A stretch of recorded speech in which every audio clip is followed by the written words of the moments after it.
Hello guys, welcome to Jaffy உலகம். நமக்கு இந்த வீடியோவில் என்ன பார்க்க போகிறோன்னா, நாங்கள் ரீசெண்டாக கொஞ்சம் காஸ்மெட்டிக் ப்ராடக்ட் வந்து பர்ச்சேஸ் பண்ணியிருக்கோம். ஸோ அதெல்லாம் வந்து எப்படி இருக்குன்றதுக்காக தான் நாங்கள் வந்து இந்த வீடியோவில் காட்ட போகிறோம். ஸோ ஃபஸ்ட்டு வந்து ஒரு 12 ஐஷேடோ பேலட் வந்து வாங்கியிருக்கோம். இதில் வந்து 12 ஷிம்மர் கலர்ஸ் இருக்குது, அப்புறம் மைல்டு மேட் கலர்ஸும் இருக்குது. ஸோ இதெல்லாம் பார்த்திங்கன்னா நல்லா கிளிட்டராக இருக்கும். ஸோ நம்ம இப்போ கையிலேருந்து எடுத்து வச்சு பார்த்தாலே நல்ல ஷிம்மரியாக ரொம்ப ஷைனிங்காக இருக்கும். நம்ம எங்கேயா ஃபங்க்ஷனுக்கெலாம் போடுறதுக்கு சூப்பராக இருக்குது. அப்புறம் அந்த கலர்ஸ் எல்லாமே நல்ல நியூட் கலர்ஸ், நம்ம எந்த ட்ரெஸ்ஸுக்கு போட்டாலுமே சூப்பராக இருக்குது. இந்த பாக்ஸ் இந்த பேலட்டையும் ரொம்ப க்யூட்டாக இருக்குது.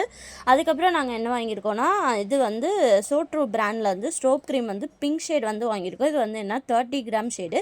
ஸோ இதை வந்து நம்ம பிபி க்ரீமு ஃபவுண்டேஷன் கூடலாம் நம்ம வந்து மிக்ஸ் பண்ணி போகிறப்போ இன்னும் நல்லா சூப்பராக ஒரு ஃபினிஷ் வந்து நமக்கு வந்து வருது. அதுக்கப்புறம் வந்து ஏன்னா 3 வந்து லிப்ஸ்டிக் மேட் ஃபினிஷில் இருக்க லிப்ஸ்டிக் ஷேட்ஸ் வந்து வாங்கியிருக்கோம். இது ஒரு லிப்ஸ்டிக் ஷேட்லேயே நம்ம வந்து நெக்ஸ்ட் வீடியோவில் பார்க்கலாம். தேங்க்யூ.